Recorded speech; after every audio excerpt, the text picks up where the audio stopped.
22年前，我攒了1个月的工资，当时买了人生当中的第一台数码相机，就是不用胶片的。那台相机的型号叫 Coolpix 的885，这是尼康在早期推出的一个面向消费级市场的一个卡片机，还有人叫它面包机，是吧？因为它不是特别薄。也正是这台相机，当时记录了我那个阶段的这个人生的一些生活的碎片。现在看到那个时候的照片，还是依然让我唏嘘不已啊！毕竟是年轻的生命，每个人都值得怀念，是吧？2009年呢，我终于成为了尼康的正规军，咬牙跺脚买了人生当中的第一台可更换镜头的相机。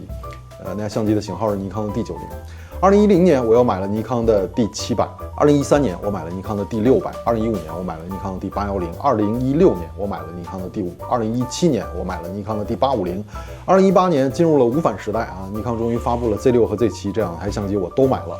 2020年呢，我又买了尼康的 Z62和尼康的 Z72。当然，发布会我是无尽吐槽，吐槽完了之后又买了这两台相机。2023年呢，我又买了尼康的 Z8。2024年的7月份啊，也就是不久的前几天，我买了尼康的 Z63，亏得一塌糊涂。我是帮大家站岗的人。2024年的8月啊，也就是说昨天我又买回来了一台尼康的 D810，这是我这么多年买尼康的主线任务。至于什么这个过程当中买过尼康的什么 D5300啊，什么 D7100啊，什么尼康的 P1000啊，这些相机咱就不提了。虽然我知道啊，即便买了这么多尼康的相机，可能您依然不会觉得像我这样的老用户有多重要啊。您毕竟是100年大厂，是吧？但是我今天还是想真诚的、发自内心的，不管您听不听，给您提一些建议或者叫意见吧。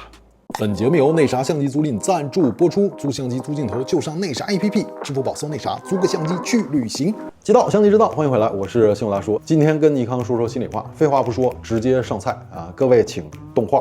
跟我一样想法的，咱们弹幕走起。给尼康的第一个意见就是，尼康的半画幅的旗舰什么时候能给咱捣鼓出来？你们研发部放假是不是得有个期限啊？半画幅旗舰，你看佳能是有自己的 R7，索尼是有自己的6700，您什么时候能给整个当年 D90定位的半画幅旗舰出来呢？这个旗舰具备什么参数啊？我就说几个参数，您参考一下，是吧？如果能做到最好。首先，这台相机呢，我建议你们有效像素能做到3000万以上，连拍速度能做到30张每秒以上，对焦系统能在Z8、Z9的基础上开发更稳定的版本。我是说更稳定的版本，不是说你不够快，单纯的比快 Z8、Z9也还可以了。但是为什么现在 Z8、Z9还是依然没办法跟索尼比呢？我相信你比我应该更清楚。另外呢，这台机器我希望能支持防抖，机身最少有8档防抖水平，8档以上的防抖水平。你看 R52现在作为这个全画幅的旗舰，已经能做到综合防抖8.5档的水平了。另外，这台相机呢，拍视频方面的参数我也给了你一些建议啊，是吧？希望这台相机 4K 能够至少支持120帧的拍摄。视频的伽马曲线，这是尼康人一直以来在视频领域的痛点，是吧？最好能支持 N-Log2。至于新机的编码格式呢，您是不是有能力能够把视频文件做到这个更小的文件体积？咱别收购了一个 RAID 之后就成为了 RAID， 动不动就1个 T 的卡起，这玩意儿对于普通用户或者对于一些自媒体用户真的是不是特别友善。另外，这台相机呢，我希望能支持一些主流的存储介质，比如说支持 CFE 杠 B 的卡，就比如说索尼的 ZV-1这台全画幅的入门级视频主导的相机，它明明能够拍摄 4K 120帧，但是它只给了你一张 SD 卡的位置，就导致你必须要用 V90的卡。V90的卡成本有多高？大家都知道，所以希望您这台相机能支持 CFE B 卡，能够有效的降低未来使用这台相机的成本。另外呢，就是新的这台相机的电池续航至少能够支持 EL15系列的大电池，是吧？您不是没有这个电池，支持这个电池续航应该有一定的保障。希望的售价，这台相机最好的这个售价别超过1万块钱啊！咱们自己市场部应该好好的这个考虑一下，是吧？这个相机虽然已经如此强悍了，但您毕竟是尼康原来的市场老2，现在的市场老3，为啥变成了老3？心里边多少有点逼数，是不是？合理的价格，我觉得应该是在9000以内，你卖个8999都可以。如果你要能定个7999的价格，当然我不奢望啊，但是如果你定到7999，这个相机一定卖爆。其他意见呢，这个各位兄弟们在弹幕上补充。这是我给尼康的第一个意见。给尼康的第二个建议呢，或者叫意见呢，是希望您能更加开放您的 Z 卡口，以及1.4光圈的 S 系列的镜头，就是1.4光圈的镜头，咱不是没有，是吧？35。刚刚出了一支，但是那支镜头的素质怎么样呢？甚至我连评测的兴趣都没有。各位如果不明真相的，你们可能有一些人已经买了，但是 1.4 系列一定是要做 S 系列的镜头。到现在我还特别怀念 F 卡口时代的35毫米、50毫米、85毫米的1.4的镜头。我的现在这个桌面上就有一支85毫米 f1.4G， 这支镜头真的非常非常的舒适。105 f1.4 这个咱就不说了啊，这个35、50、85这3支1.4一定要推出 S 系列的镜头，这是第2个意见。给尼康的第3个意见呢，是希望您未来的机器能有更好的视频追焦性能。视频追焦性能有什么问题，您自己心里清楚。就是到现在为止，为什么很多人在用尼康拍视频的时候，依然会觉得没有索尼好用？核心的原因就是视频追焦足够快，但不够稳定。一旦被遮挡或者一些 AI 识别，有的时候尼康的追焦就会突然之间的犯二，不知道是什么原因。那我觉得这项性能呢，对于你们来讲可能算是一个 bug 修复。另外呢，在视频拍摄里边去掉你们那个缺心眼的 AF-F 模式，你现在还是市场的老大吗？你还是要定义视频追焦的这个档位吗？是吧？你能定义市场吗？心里有点数。人家都是 AFC 的这个连续追焦拍摄，您非得整个 AFF， 是显得 AFF 让您这机器显得更专业吗？我觉得 AFF 的这个档位真的是特别的多余，没有必要。就是我今年在拍摄北京 PE 展的那期节目里边，这个 AFF 我真的因为这段时间我用的全都是索尼的机身。都是 AFC， 然后突然用 Z8 拍，那 Z8 其实对焦很好，但是 AFC 呢，在办案快门的时候它不对焦，就导致我丢失了很多当时现场重要的画面，就是尤其是跟相机贝塔的强哥见面那一段，这个画面简直是全虚。那核心原因并不是我摄影师，其实摄影师当时是我老婆啊，是个非专业摄影师，但是我老婆给我拍了特别多的画面。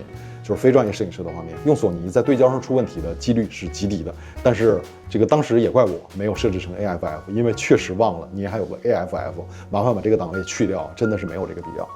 给尼康的第4个意见就是希望您未来能推出更轻更小的机身。就是说到这一点，尼康我觉得在你们的市场表现应该是已经能够体现一定的问题了。比如说，为什么尼康 Z30 这个机器卖得如此的好呢？你们可能会说，因为尼康 Z30 这个机器卖的便宜啊，当然便宜肯定是好，但是时代变了，兄弟，现在的时代是 ZV-E1 的时代，是 A7C 的时代 ，A7C2 的时代 ，A7CR 的时代，越来越多的机器都在往轻往小的这个定位去走，而专业摄影师的群体需要的那种大和重的机器，你们当然可以出，但是消费级的机器，麻烦您希望能够做轻做小，能把整个的体积重量控制得更好。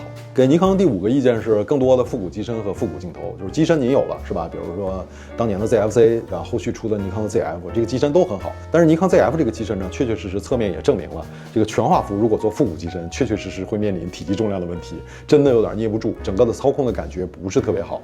那机身本身的问题不是特别多，就如果一定说 ZF 机身有问题，就是您最好能给它出个银色是吧？我估计这是你的一张底牌，一直没想好什么时候出，但是出个银色，我觉得大家可能会更喜欢。但是这个机器最大的一个问题和 ZFC 最大的问题都是一样的，一旦给它上镜头，它再也没有复古的感觉了。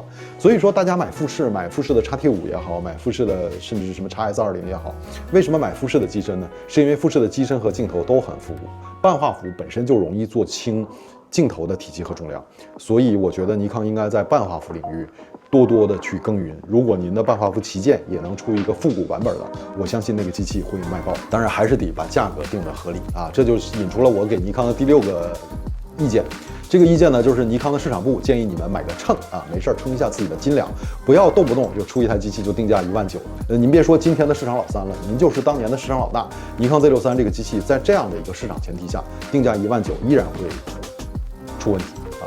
Z63 咱就不展开说了，但是我觉得尼康的定价在这几年推出的 Z 卡口机身和镜头上，多多少少都有那么一点点飘。我不知道什么让你飘起来的，是从市场老2变成市场老3，然后突然觉得自己了不起了，飘起来了，还是觉得自己是一个百年大厂，那个没有人能撼动你的地位这种前提下飘起来的，还是说你赠送相机的那些 UP 主给你夸的飘起来的？这个我不知道，但是我希望你们买个秤，没多少钱，买一个啊。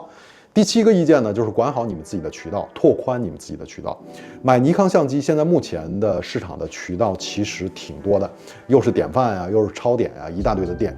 但是还是那句话，就是作为一个多年的使用尼康相机的用户，我现在用尼康相机，我依然会觉得操控非常非常的好。整个机器，别说别的机器，就拿尼康 Z63这个韭菜机来说，我用尼康 Z63的时候，我依然都觉得这个机器属于特别特别好的机器。但是光我们觉得好重要吗？重要的是新用户觉得好，年轻人人喜欢买尼康。现在这个整个的市场的占有率在日渐衰弱，渐渐的在下降，本来都快不行了。您稍微有个好产品，什么28-400啊这种镜头，稍微有个好产品，你看你的渠道都做了什么？你们渠道做的就是第一件事就是加价，第二件事就是惜售。这种问题作为尼康你们品牌方难道管不了吗？如果你们实在管不了的话，建议你们去学一学。这个中国有一个厂商非常了不起的一个厂商叫大疆，他们是怎么管理渠道的？他们不是百年企业，他们只是一群理工男创立的一家公司，但是他们的渠道管理的特别好。虽然现在市场上依然会有 Pocket 3加价的情况，但是你去看看大疆的查处力度，就是有多少人就是因为不小心把原价的Pocket 3卖给了伪装成用户的黄牛，然后用这些用户去闲鱼卖，然后被厂商抓到了，然后断货，动辄3个月、半年。那这种情况你处理不了啊？我觉得尼康内部的腐败问题是不是应该处理一下了？